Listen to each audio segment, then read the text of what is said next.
நம்ம கிட்ட ஒருத்தன் தப்பா நடந்துக்கிட்டானா உடனே நாம என்ன செய்வோம்? கையை ஓங்கிட்டு அவனை அடிக்க போவோம். நாம அவங்கிட்ட அவனை விட ஒருபடி மேலா தப்பா நடந்துக்குவோம். ஆனா பெரியவங்கெல்லாம் அப்படி நடந்துக்கிறது இல்லை. இன்னா செய்தாரை ஒருத்தல் அவர் நாண நன்னயம் செய்து விடல் அப்படின்னு வள்ளுவர் சொல்லியிருக்கார் இல்லையா? அதுக்கு தகுந்த மாதிரி நடந்துக்குவாங்க.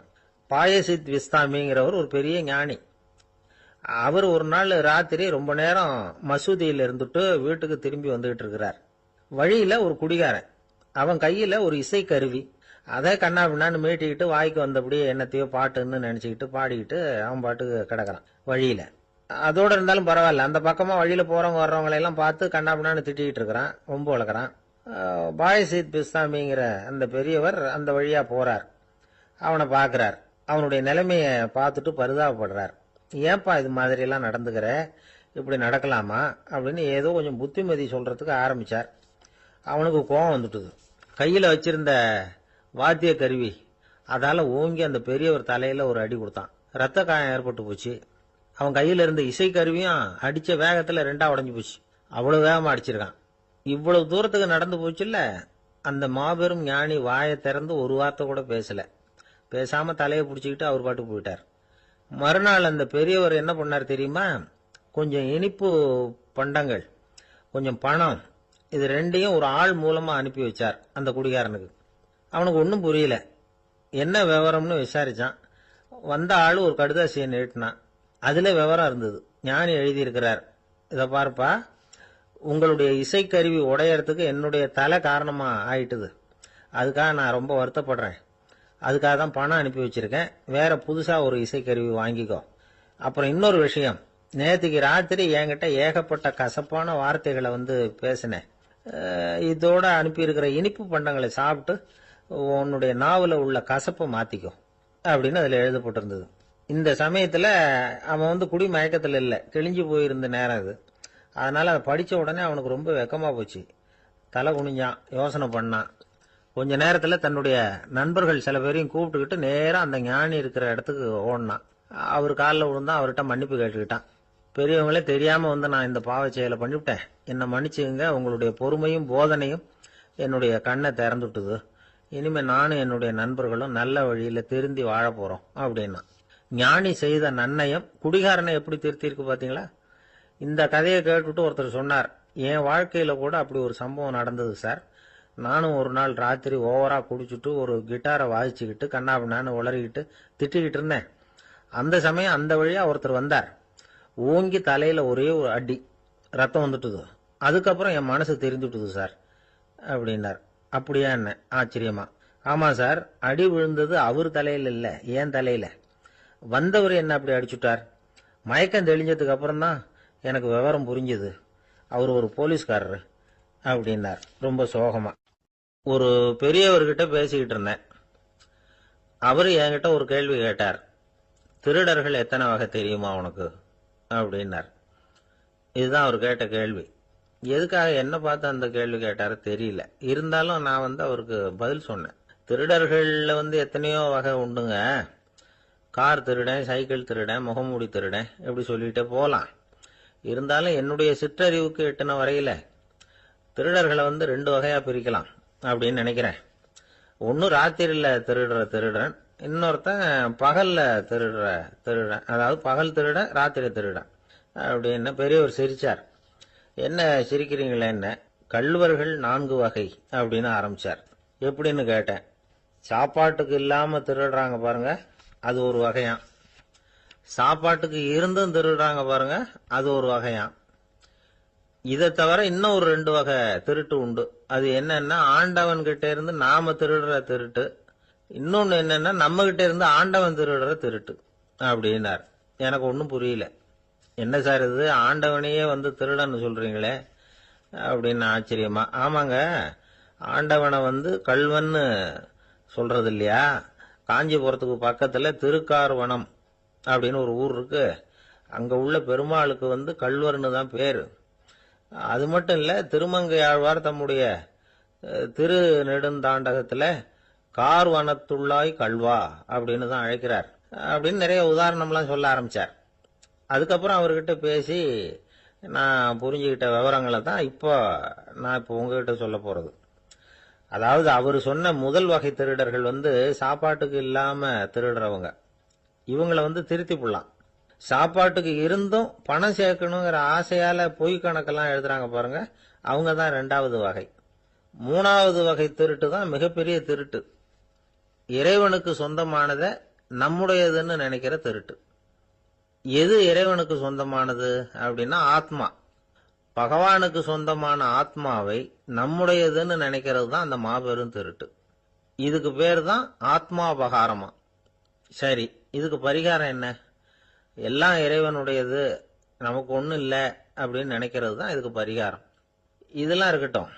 4வது திருட்டு ஒன்று சொன்னோம்ல, ஆண்டவன் நம்ம கிட்ட இருந்து திருடுறது. அது எப்படி? ஆண்டவனை கள்வன்னு சொல்றாங்க, அது சரி. அவர் என்னத்தை திருடினார்?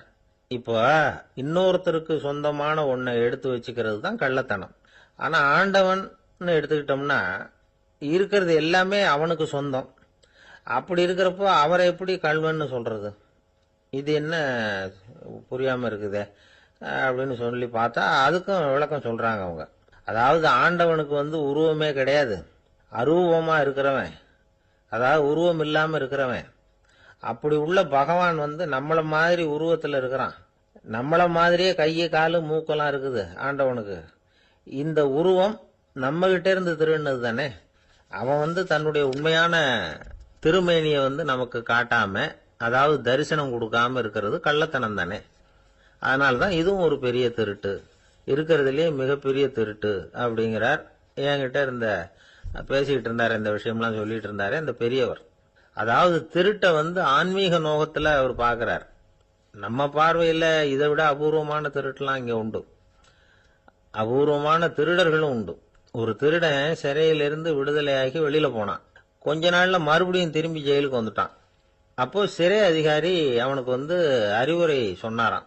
ஏன்பா இப்படி அடிக்கடி தப்பு பண்ணிவிட்டு ஜெயிலுக்கு வந்துடுறியே, உனக்கு சொந்த பந்தம் எதுவும் இல்லையா? உனக்கு அப்பா அண்ணன் தம்பிகள் அவங்க கூட எல்லாம் சேர்ந்து வாழணுங்கிற ஆசை இல்லையா அப்படின்னு கேட்டிருக்கார். அவங்களோட சேர்ந்து வாழணுங்கிற ஆசை எனக்கு நிறைய உண்டுங்க சார் அப்படின்னு அவன். அப்புறம் எதுக்கு இப்படி ஜெயிலுக்கு வந்துடுற அப்படின்னாரான் அவரு. அவங்க எல்லாருமே இங்கே தானே சார் இருக்காங்க அப்படின்னு அவன். அவர் ஒரு பெரிய குடும்பத்துல பிறந்தவர். இருக்கிற சொத்துக்கள் எல்லாத்தையும் வாரி வழங்கிவிட்டு காட்டுக்கு புறப்பட்டார் தவம் செய்யறதுக்காக. இருந்தது பூராவும் கொடுத்துட்டார், இனிமே எதுவுமே இல்லை கொடுக்கறதுக்கு.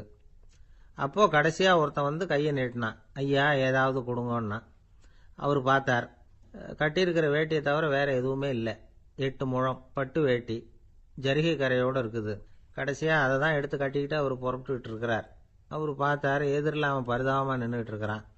அந்த 8 முழ வேட்டியை 2ஆ கிழிச்சார். 4 முழத்தை அவங்ககிட்ட கொடுத்துட்டு மீதி 4 முழத்தை தன்னுடைய இடுப்புல கட்டிக்கிட்டு அவர் காட்டுக்கு போயிட்டார். இவன் என்ன பண்ணான் தெரியுமா? கையில கிடைச்ச 4 முழத்தை எடுத்துக்கிட்டு கடை வீதிக்கு போனான். பழைய பட்டு வேட்டி ஜருகை இதெல்லாம் விலைக்கு வாங்குற வணிகர் ஒருத்தர் இருந்தார். அவர்கிட்ட போனான். இதை விலைக்கு எடுத்துக்கிறீங்களான்னு கேட்டான். அவர் வாங்கி பார்த்தார். ஆகா, ரொம்ப அருமையான வேட்டி, விலை வசந்த ஜருகை, இது ஏது உனக்குன்னு கேட்டார். அவன் நடந்ததை சொன்னான். அப்படின்னா ஒன்று செய்ய, இந்த வேட்டியோட இன்னொரு பாதியையும் மெதுவாக வாங்கிட்டு வந்துரு, உனக்கு நிறைய பணம் தரேன் அப்படின்னார் அந்த வணிகர். இவன் கொஞ்சம் யோசனை பண்ணி பார்த்தான். கொஞ்சம் இருங்க, அதை வந்துவிடுறேன் அப்படின்னு சொல்லிவிட்டு நேராக காட்டுக்கு போனான். அவர் எங்கே இருக்காருன்னு தேடி கண்டுபிடிச்சான். அவர் ஒரு இடத்துல தவக்கோலத்தில் இருக்கிறார். கட்டியிருந்த இடைவேட்டியும் அவரை அறியாமலே நழுவி கீழே விழுந்து கிடக்குது. இவனுக்கு ரொம்ப வசதியாக போச்சு. அவரை கேட்க வேண்டிய அவசியமே இல்லை. மெதுவாக சத்தம் போடாமல் அடிமேல அடி வச்சு நெருங்கினான். அவர் கண்ணை மூடிக்கிட்டு அவர் பாட்டு நின்றுக்கிட்டு இருக்கார். இவன் மெதுவாக போய் கீழே கிடந்த அந்த துணியை எடுத்துக்கிட்டு சத்தம் போடாமல் திரும்பி நடந்தான். அப்படி கொஞ்சம் தூரம் நடந்திருப்பான். அப்படி ஓட ஆரம்பிக்கிற சமயத்தில் அவன் காலில் கீழே கிடந்த முள்ளு ஒன்று நறுக்குன்னு தச்சு விட்டுது. வலி தாங்க முடியாமல் அம்மான்னு கத்திவிட்டான்.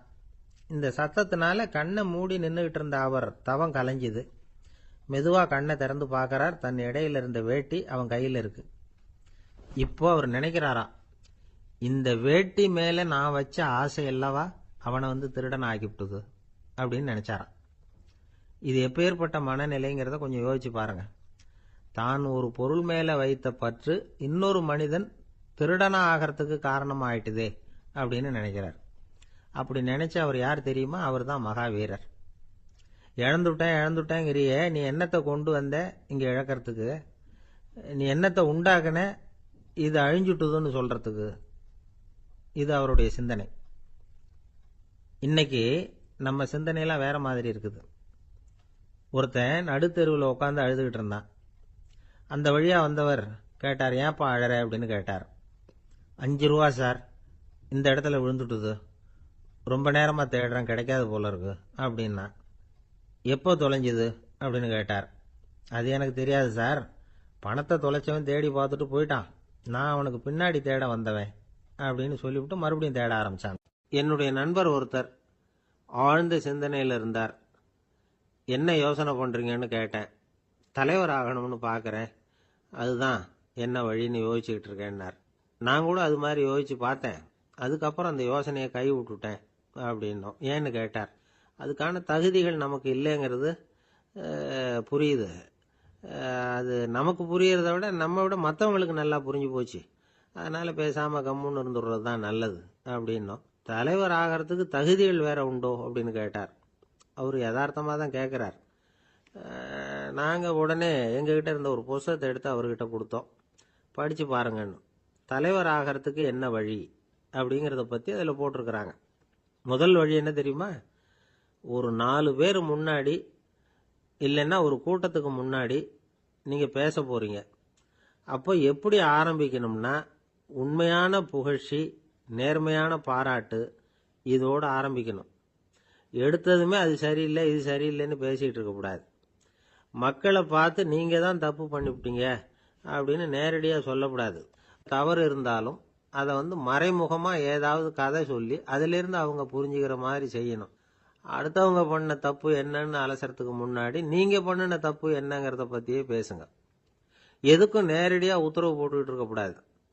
இதை நீங்கள் செய்யணும் அப்படின்னு சொல்கிறதுக்கு பதிலாக நீங்கள் இப்படி செஞ்சால் எப்படி இருக்கும் அப்படின்னு கேள்வி மாதிரி கேட்கணுமா. இப்படி கேட்டால் அது உத்தரவு மாதிரி தெரியாதான். அடுத்தவங்க மரியாதையை காப்பாற்றுறது மாதிரி பேசணுமா. உங்கள் பேச்சு இன்னொருத்தரை அவமானப்படுத்துறது மாதிரி இருக்கக்கூடாதான். ஏண்டா இவங்கிட்ட போய் மாட்டிக்கிட்டோம்னு யாரும் நினச்சிடக்கூடாது. ஒவ்வொரு சின்ன வளர்ச்சியையும் பாராட்டணும். வெற்றி சாதாரணமாக இருந்தாலும் பாராட்டாமல் இருந்துடக்கூடாது. பாராட்டும் பொழுது தாராளமாக இருக்கணும். குறை சொல்லும் பொழுது கவனமாக இருக்கணும். வாய்க்கு வந்தபடி பேசிவிட்டா அதுக்கப்புறம் வகையாக மாட்டிக்கிட்டு முழிக்க வேண்டியிருக்கும். நீங்கள் பேசுறது இன்னொருத்தருக்கு ஒரு கௌரவத்தையும் மரியாதையும் உண்டு பண்ணுறது மாதிரி இருக்கணும். நீங்கள் பேசுறது அடுத்தவங்களுக்கு இருக்கிற கொஞ்ச நெஞ்ச மரியாதையும் எடுத்து விடுறது மாதிரி இருக்கக்கூடாது. உங்கள் பேச்சை கேட்டால் கேட்குறவங்களுக்கு ஒரு ஊக்கம் வரணும், உற்சாகம் வரணும். தவறு எதுவாக இருந்தாலும் அதை சுலபமாக திருத்திக்கலாம், சரி பண்ணிக்கலாங்கிறது மாதிரி இருக்கணும் உங்கள் பேச்சு. அடுத்தவங்களை சந்தோஷப்படுத்துங்க. உங்கள் யோசனையை கேட்டு நடந்துக்கிறதுனால அந்த சந்தோஷம் அவங்களுக்கு கிடைக்கணும். இந்த தகுதியெல்லாம் உங்ககிட்ட இருந்தால் நீங்கள் ஒரு சிறந்த தலைவராகலாம் அப்படின்னு அந்த புஸ்தகத்தில் போட்டிருக்கு. இந்த காலத்தில் தலைவர் ஆகிறதுக்கு வேற சில தகுதிகள்லாம் கூட தேவைப்படுது. ஒரு புள்ள தன்னுடைய அப்பா கிட்ட, அப்பா உன்ன மாதிரியே நானும் அரசியலில் சேரணும், தலைவர் ஆகணும்னு ஆசைப்படுறேன், இன்னையிலேருந்து எனக்கு அரசியல் பாடம் கற்றுக் கொடு அப்படின்னு கேட்டிருக்கான். அவரும் சரின்னு சொல்லிவிட்டு ஒரு பெரிய ஏணியை எடுத்துகிட்டு வந்தாராம். ஒரு செவுத்தில் சாத்தினார். இந்த ஏணியில் ஏறி உயர போய் அங்கே பரன் மேலே இருக்கிற ஒரு புத்தகத்தை எடுத்துகிட்டு வாடான் இருக்கார் மகனை பார்த்து. அப்பா ஏணி ரொம்ப உயரமாக இருக்குது, நீ ஜாக்கிரதையாக இதை பிடிச்சிக்கோ, நான் ஏறி போகிறேன் அப்படின்னு நான் பையன். பயப்படாத, நான் பார்த்துக்கிறேன்னார் அப்பா. பையன் ஏணியில் ஏறினா உச்சிக்கு போனதும் அப்பா கையை எடுத்துட்டார். ஏணி அப்படியே சரிஞ்சுட்டுது. பையன் பொத்துன்னு கீழே விழுந்துட்டான். இடுப்பை பிடிச்சிக்கிட்டே எழுந்திரிச்சான். என்னப்பா இது, இப்படி என்னை ஏற விட்டுட்டு கையை விட்டுட்டியே, இப்படி கைவிடலாமா அப்படின்னு கத்தியிருக்கான். அப்பா நிதானமாக சொன்னாராம், அவசரப்படாதேப்பா, அரசியலில் இதுதான் முதல் பாடம், பெத்த அப்பனா இருந்தாலும் அவனை நம்பாதே அப்படின்னு உபதேசம் பண்ணார். ஒருத்தர் சிகரெட்டும் கையுமா வந்தார். சார், இந்த புகைப்பிடிக்கிற பழக்கத்தை நிறுத்தி போடணும்னு தான் பார்க்குற, முடியலன்னார். புகைப்பிடிக்கிறத நிறுத்துறது ரொம்ப சுலபம் சார் அப்படின்னார் இன்னொருத்தர். எப்படி சொல்றீங்கன்னு கேட்டார் அவர். நான் கூட ஏற்கனவே 10 தடவை அந்த பழக்கத்தை நிறுத்தி இருக்கிறேன் சார் அப்படின்னார் இவர். இதுலேருந்து என்ன தெரியுது? புகைப்பழக்கத்தை திடீர்னு விட்டு விடுறதுங்கிறது ரொம்ப கஷ்டம்னு தெரியுது. இருந்தாலும் இது சம்பந்தமான ஆராய்ச்சி, அனுபவம், இது ரெண்டையும் அடிப்படையாக வச்சு சில வழிமுறைகளை சொல்கிறாங்க. அதாவது புகைப்பிடிக்கிறத நிறுத்துறதுக்கு 10 வழிகள் உண்டு அப்படின்னு சொல்கிறாங்க. அது என்னங்கிறத தெரிஞ்சுக்கிட்டா உபயோகப்படுதான்னு பார்க்கலாமே. முதல் கருத்து என்னன்னா, கொஞ்ச நாளைக்கு புகைப்பிடிக்கிற நண்பர்களை விட்டு விலகி இருக்கணும். இதனால புகைப்பிடிக்கிற ஆசை குறையும். அந்த பழக்கத்தை மறுபடியும் ஆரம்பிக்கப்படாதுங்கிற எண்ணம் உறுதிப்படும். ரெண்டாவது கருத்து, புகைப்பிடிக்கிறதை எதிர்த்து தீவிரமா பிரச்சாரம் செய்ய ஆரம்பிச்சிடணும். அது அடுத்தவங்களுக்கும் உபயோகப்படும், உங்களுக்கும் உபயோகப்படும். உங்க உள்ளுணர்வை அது தூண்டும், உங்களை உறுதி கொள்ள வைக்கும். மூன்றாவது கருத்து என்னன்னா, தினமும் 2 தடவை குளிக்கணும். எப்படி தெரியுமா? முதல்ல வெதுவெதுப்பான தண்ணீர், அப்புறம் குளிர்ந்த தண்ணீர், இப்படி மாறி மாறி குளிக்கணுமா. நாலாவது கருத்து, உடற்பயிற்சிகள் செய்யணும். மூச்சு வாங்குற மாதிரியான பயிற்சிகள் ரொம்ப நல்லதான். பிராணாயாமம் அப்படிங்கிற மூச்சு பயிற்சி ரொம்ப நல்லதுங்கிறாங்க. அப்புறம் ஐந்தாவது கருத்து, சாப்பாடு மிதமாக இருக்கணும், சீராக இருக்கணும். பச்சை காய்கறிகள், பழங்கள் சாப்பாட்டில் சேர்த்துக்கலாம். அடிக்கடி கொஞ்சம் கொஞ்சமாக சாப்பிட்டு ரத்தத்தில் சர்க்கரையின் அளவை பராமரிக்கணும். இது நரம்புகளை அமைதிப்படுத்தும். ஆறாவது கருத்து என்னன்னா, ரொம்ப நேரம் பசியோடு இருக்கக்கூடாது. புகைப்பிடிக்கிறத நிறுத்த முயற்சி செய்யும் பொழுது எடை குறைப்பு நடவடிக்கைகளை மேற்கொள்ளக்கூடாது. ஏழாவது கருத்து, காப்பி, தேநீர், மதுபானம், அப்புறம் போதைப் பொருள்கள் கலந்த உணவுகள் இதெல்லாம் வேணாம். புகைப்பிடிக்கிறத அதெல்லாம் ஊக்கப்படுத்தும். கடுகு, மிளகு, அப்புறம் காரமான பொருள்களை தவிர்க்கணும். உப்பு அளவை குறைக்கணும். தினமும் 10 குவளை தண்ணீராவது குடிக்கணும். வெறும் தண்ணி புகைப்பிடிக்கிற ஆவலை தணிக்குதான். எட்டாவது கருத்து, கையில் சிகரெட்டு, புகையில ஏதாவது இருந்தால் உடனே தூக்கி எறிஞ்சிருங்க. அது கையில் இருக்கிற வரைக்கும் புகைப்பிடிக்கிற ஆசை வந்துக்கிட்டே இருக்கும். ஒன்பதாவது கருத்து என்னன்னா, இறை நம்பிக்கை உள்ளவங்க புகைப்பிடிக்கிற எண்ணம் வர்றப்போவெல்லாம் பிரார்த்தனை செய்ய ஆரம்பிச்சுடலாம். 10வது கருத்து, உங்களுக்கு ரொம்பவும் வேண்டியவங்க யாரோ அவங்க கிட்ட எல்லாம் நீங்க புகைப்பிடிக்கிறத நிறுத்தி விட்டதா சொல்லிவிடுங்க. இந்த 10 வழிகளையும் கடைபிடிக்க ஆரம்பிச்சுட்டா புகைப்பிடிக்கும் பழக்கத்தை நிறுத்தி விடலாம் அப்படின்னு சொல்றாங்க அனுபவப்பட்டவங்க. முயற்சி பண்ணி பார்க்கலாம். ஒரு முக்கியமான இடத்துல நின்றுகிட்டு இருந்தார் ஒருத்தர். அங்க இன்னொருத்தர், ஏன் சார் இந்த இடத்துல சிகரெட் பிடிக்கலாமா அப்படின்னு அனுமதி கேட்டார். இந்த இடத்துல சிகரெட் பிடிக்க கூடாதுங்க அப்படின்னாரு இவர். நீங்க இப்படி சொல்றீங்க, ஆனா இந்த இடத்துல கீழே நிறைய சிகரெட் துண்டுகள் கிடக்குதே, அவங்கெல்லாம் யாரு? அவங்கெல்லாம் உங்க மாதிரி என்கிட்ட அனுமதி கேட்காதவங்க அப்படின்னாராம் இவர். அள்ள அள்ள குறையாதது அட்சய பாத்திரம், அது நமக்கு தெரியும், கேள்விப்பட்டிருக்கிறோம். ஆனா போட போட நிரம்பாத ஒரு பாத்திரம் உண்டு. அது என்ன தெரியுமா? நம்மள பல பேர்கிட்ட அந்த பாத்திரம் உண்டு. அதுதான் பேராசை அப்படிங்கிற பாத்திரம். அதை நிறைவு செய்யவே முடியாது. பேராசையை பத்தி சுஃபி இலக்கியத்துல ஒரு பிரபலமான கதை உண்டாம். அதை ஒரு பெரியவர் எடுத்து சொல்லியிருக்கிறார். ஒரு மன்னர் நகர்வலம் போயிட்டு இருக்கார். ஒரு பிச்சைக்காரன் மன்னர் எதிரில் வரான். பிச்சை போடுங்கிறான். என்னுடைய அமைதியை கெடுக்காதே போங்கிறார் மன்னர். அவன் சிரிக்கிறான். அரசே, உங்களுடைய அமைதி கெடக்கூடிய நிலையில் இருந்தா அதுக்கு பேர் அமைதியே கிடையாது அப்படின்னு நானா. எதிரில் நிற்கிறது வெறும் பிச்சைக்காரன் இல்லை, யோகி அப்படிங்கிறத மன்னர் புரிஞ்சுக்கிட்டார். துறவியே, உங்களுக்கு என்ன வேணும்னாலும் கேளுங்க, கொடுக்குறேன்னாராம். அந்த துறவி மறுபடியும் சிரிக்கிறார். அரசே, உங்களால் முடியாததையெல்லாம் கொடுக்க முடியும்னு சத்தியம் செய்யாதீங்க அப்படின்னார். மன்னருக்கு கோபம் வந்துட்டுது. என்ன இவர் இப்படி சொல்றாரு அப்படின்னு நினைச்சார். நகர்வலத்தை பாதியிலேயே நிறுத்தினார். வாங்க அரண்மனைக்குன்னார். துறவியை அழைச்சிக்கிட்டு அரண்மனைக்கு வந்துட்டார். துறவி தன்கிட்ட இருந்த பிச்சை பாத்திரத்தை நீட்டினார். இது நிறைய எனக்கு பொற்காசுகள் வேணும் அப்படின்னாராம். அவ்வளவுதானா, இது ஒரு பெரிய காரியமா அப்படின்னு கையை தட்டினாராம் மன்னர். ஒரு பெரிய தாம்பாளம் நிறைய பொற்காசுகள் சேர்ந்தது. அதை அள்ளி போட்டார். போட போட அந்த பிச்சை பாத்திரம் நிரம்பவே இல்லை. பொற்காசுகள் போட போட அவ்வளவையும் உள்ள வாங்கிக்கிட்டே இருக்குது. அரசாங்க கஜானாவே காலி ஆயிட்டுது. மூட்டை மூட்டையா பொற்காசுகளை கொட்டி பார்த்துட்டாங்க. அது முழுங்கிக்கிட்டே இருக்குது. கடைசி வரைக்கும் அந்த பிச்சை பாத்திரம் நிரம்பவே இல்லை. அரசர்கிட்ட இருந்த கர்வம் போயிட்டுது. அப்படியே பொத்துன்னு துறவி காலில் விழுந்தார். அப்போ அந்த துறவி சொன்னாராம், மன்னா, இந்த பிச்சை பாத்திரத்தை உங்களால மட்டும் இல்லை, வேற யாராலையும் நிரப்ப முடியாது.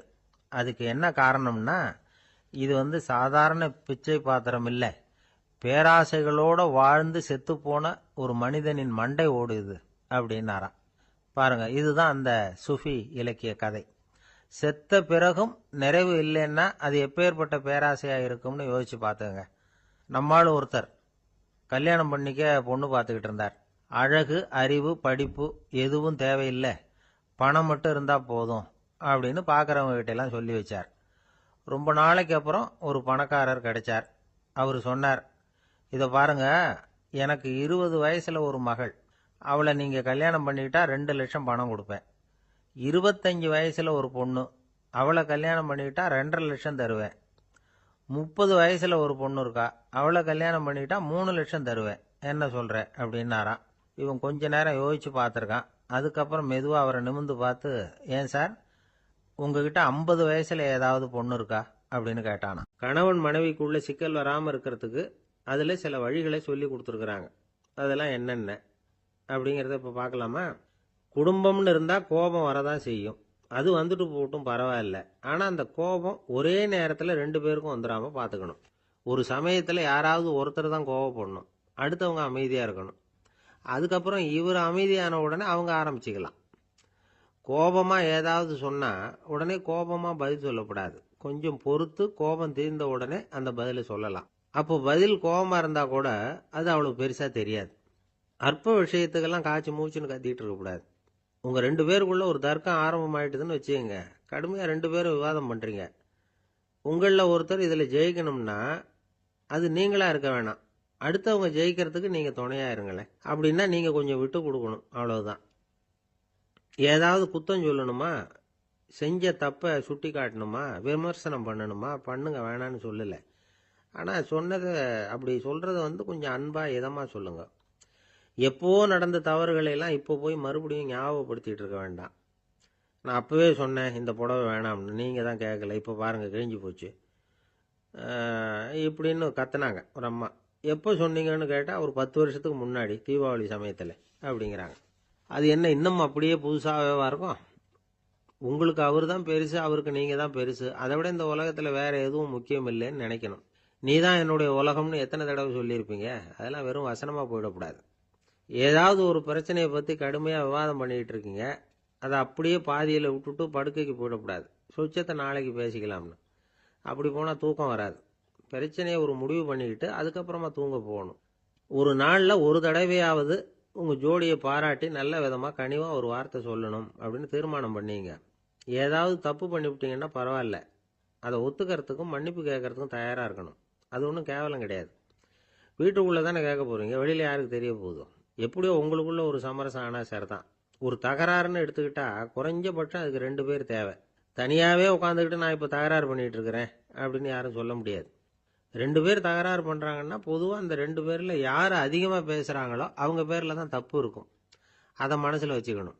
இதெல்லாம் தான் அந்த புத்தகத்துல போட்டிருக்கிற வழிமுறைகள். இவ்வளவும் சரியா வரலன்னா அப்புறமா சொல்லுங்க, வேற புத்தகம் ஏதாவது இருக்கான்னு தேடுவோம். அமெரிக்க ஜனாதிபதி ஆப்ரஹாம் லிங்கன் ஒரு நாள் தன்னோட கோச்சு வண்டியில தலைநகரான வாஷிங்டனுக்கு போயிட்டு இருக்கிறார். கோச்சு வண்டி ஒரு சாலையில போயிட்டு இருக்கு. அந்த சாலைக்கு ஒரு பக்கத்துல பயங்கரமான சதுப்பு நிலம்.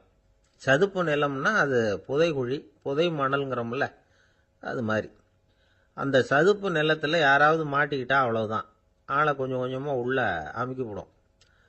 தப்பிச்சு கரையேறது கஷ்டம். அப்படிப்பட்ட நிலம் அது. ஆப்ரஹாம் லிங்கன் ஏதோ ஒரு முக்கியமான அரசாங்க வேலையா போயிட்டு திரும்பி வந்துகிட்டு இருக்கிறார். அதனால அந்த சமயத்துல அவர் விலை உசந்த ஆடைகளை அணிஞ்சிருக்கிறார்.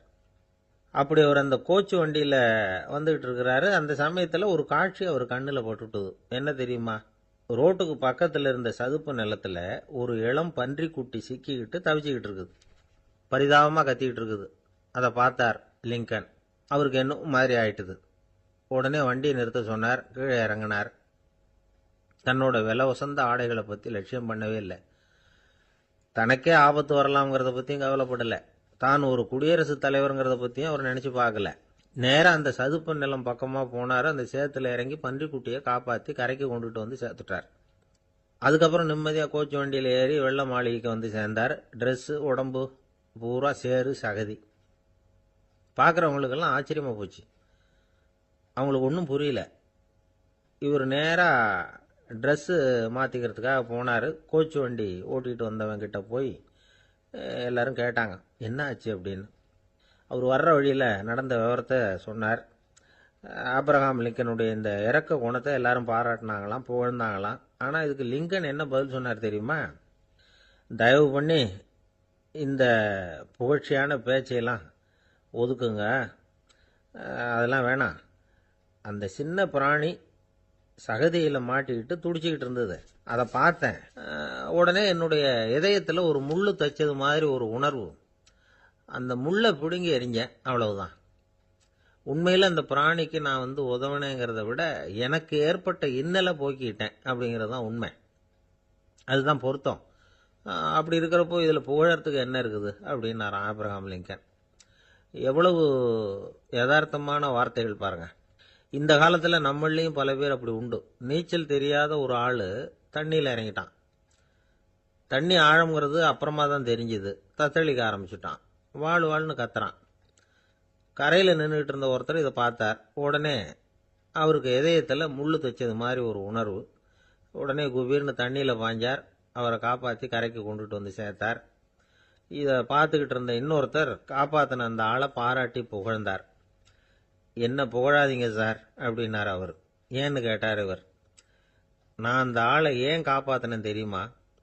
அவன் நேற்றுக்கு என்கிட்ட 300 ரூபா கடன் வாங்கியிருக்கிறான். இவன் தண்ணியில் போட்டான்னா நான் கொடுத்த கடனும் தண்ணியில் போடும். அதனால தான் விழுந்து காப்பாற்றினேன் அப்படின்னா அந்த ஆள். ஒருத்தர் இருக்கார், நல்ல உத்தியோகத்தில் தான் இருக்கிறார். ஆனால் எப்போ பார்த்தாலும் முகத்தை வெறுப்பாக வச்சிருப்பார். அப்படியே வருவார் போவார். ஏன் சார் இப்படி இருக்கிறீங்க அப்படின்னு விசாரித்தோம். ஏன்டா இந்த வேலைக்கு வந்தோம்னு இருக்கு சார் அப்படின்னார். உங்கள் வேலை உங்களுக்கு பிடிக்கலையா அப்படின்னு கேட்டோம். இல்லைன்னார். இப்படிப்பட்டவங்க வெற்றிகரமான வாழ்க்கை வாழ முடியாது. இது நிபுணர்கள் கருத்து. வேலையை நேசிக்க தெரிந்தவர்கள் வெற்றி பெறுவார்கள் அப்படிங்கிறாங்க அவங்க. எந்த துறையாக இருந்தாலும் சரி, அந்த துறையில் வெற்றிகரமாக இருக்கிறவங்கள விசாரித்து பாருங்க. எனக்கு என்னுடைய வேலை ரொம்ப பிடிக்கும் அப்படின்னு சொல்கிறவங்களா தான் இருப்பாங்க. அப்படி இருந்தால் தான் அது வெற்றிகரமாக இருக்க முடியுது அவங்களால. ஒருத்தனுக்கு பிடித்தமான பொழுதுபோக்கே அவனுடைய தொழிலாக இருந்துட்டுதுன்னா அவனை மாதிரி கொடுத்து வச்சவன் வேற யாரும் இல்லை அப்படிங்கிறார் பெர்னாட் ஷா. ஒரு தடவை மன்னர் ஹுமாயூன் உயிரை தண்ணீர் முண்டு ஊற்றுகிற தொழிலாளி ஒருத்தர் காப்பாற்றினாராம் அந்த ஹுமாயூன் உயிரை. உடனே மன்னர் கேட்டிருக்கார், உனக்கு என்ன வேணும்னாலும் கேளு தரேன், உயர் பதவி வேணுமா அப்படின்னு கேட்டாராம். மன்னா, மக்களின் தாகம் தீர்க்கக்கூடிய இந்த பணியை விட உயர்ந்தது உண்டா அப்படின்னாராம் அந்த தொழிலாளி. அவரால் அவருடைய வேலையை நேசிக்க முடிஞ்சுது. அதனால் மகிழ்ச்சியாக இருக்க முடிஞ்சுது. நாமெல்லாம் அப்படி இல்லை. வேலை கிடைக்கிற வரைக்கும் கிடைச்சா போதும் அப்படின்னு இருக்கோம். கிடைச்சதுக்கப்புறம் ஏன்டா இந்த வேலைக்கு வந்தோம்னு ரொம்பவும் அழுத்துக்குவோம்.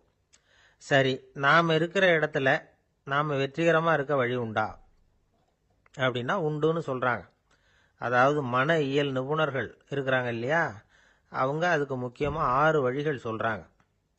நீங்கள் ஒரு அலுவலகத்தில் வேலை பார்க்குறவரா அப்படின்னா இதை கேளுங்க. அதாவது உங்கள் மேலதிகாரி எதிர்பார்ப்புக்கு தகுந்த மாதிரி உங்கள் வேலை இருக்குதா? அப்படி இல்லைன்னா முதல்ல உங்கள் வேலையின் தரம் உயரணும். உங்களுக்கு மேலே கீழே வேலை பார்க்குற பணியாளர்கள்கிட்ட நல்ல விதமாக பழகுறீங்களா? அந்த உறவு முறையில் ஏதாவது குறை இருந்தால் அதை கண்டுபிடிச்சி சரி பண்ணுங்க. நம்பிக்கைக்கு உரியவர் அப்படின்னு நீங்கள் பேர் எடுக்கணும். நீங்கள் எடுக்கிற முடிவு நல்ல முடிவாக தான் இருக்கும் அப்படின்னு அடுத்தவங்க சொல்லணும். உங்கள் தோற்றத்துக்கு முக்கியத்துவம் கொடுங்க. இது மனம் உடல் ரெண்டும் சம்மந்தப்பட்டது. அதனால் மனசையும் ஆரோக்கியமாக வச்சுருக்கணும், உடம்பையும் ஆரோக்கியமாக வச்சுருக்கணும். உங்களுடைய நிர்வாகம் செயல்படுற விதத்தை நல்லா புரிஞ்சு வச்சுக்கணும். உங்களுடைய நிர்வாகம் இப்போ ஒரு காரியம் செய்யுதுன்னு வச்சுங்க, ஏன் அப்படி செய்யுது, எதுக்காக அப்படி செய்யுது, அதனுடைய குறிக்கோள் என்ன, அது நீடிக்கிறதுக்கு காரணம் என்ன, இதையெல்லாம் தெரிஞ்சுக்கணும். சிரிப்புக்கு வஞ்சகம் பண்ணக்கூடாது. நல்லா சிரிக்கணும், அப்போ தான் அது திரும்ப கிடைக்கும். கடந்த கால தோல்வியை பற்றி கவலைப்படக்கூடாது. முதலாளி விருப்பம் தெரிஞ்சு நடந்துக்கிறது நல்லது தான். அதுக்காக காக்கா பிடிக்கணுங்கிற அவசியம் இல்லை. உங்களுக்கு ஒரு பொறுப்பான வேலை கிடைக்குது, உடனே சத்தம் குழப்பம் அப்படின்னு சூழ்நிலையை இறுக்கமாக ஆக்கிடக்கூடாது. எந்த சூழலையும் இயல்பாக கையாளக்கூடியவர் அப்படிங்கிறத காட்டணும். இதெல்லாம் உங்கள் துறையில் நீங்கள் வெற்றி பெற நிபுணர்கள் சொல்கிற யோசனைகள். இவ்வளவு விவரமும் சொல்லிவிட்டு ஒருத்தரை பார்த்து கேட்டோம், இப்போ சொல்லுங்க, நீங்கள் செய்கிற வேலை உங்களுக்கு பிடிச்சிருக்குதா அப்படின்னோம். ரொம்ப ரொம்ப பிடிச்சிருக்குது அப்படின்னார்.